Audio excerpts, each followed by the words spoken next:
రక్తంలో ఉన్న హానికర పదార్థాలను శుద్ధి చేయడానికి సహాయపడే అవయవం ఏది?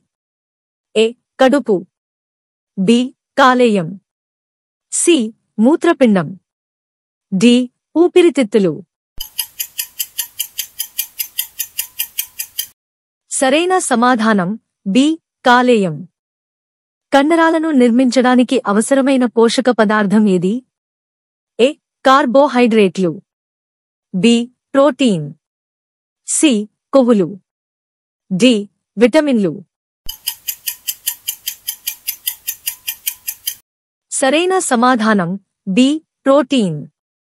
శరీరాన్ని సంక్రామక వ్యాధుల నుండి రక్షించడంలో సహాయపడే రక్త కణాలు ఏవి? ఏ.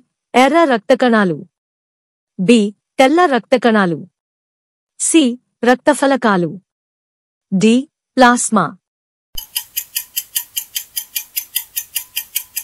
సరైన సమాధానం బి. తెల్ల రక్త కణాలు.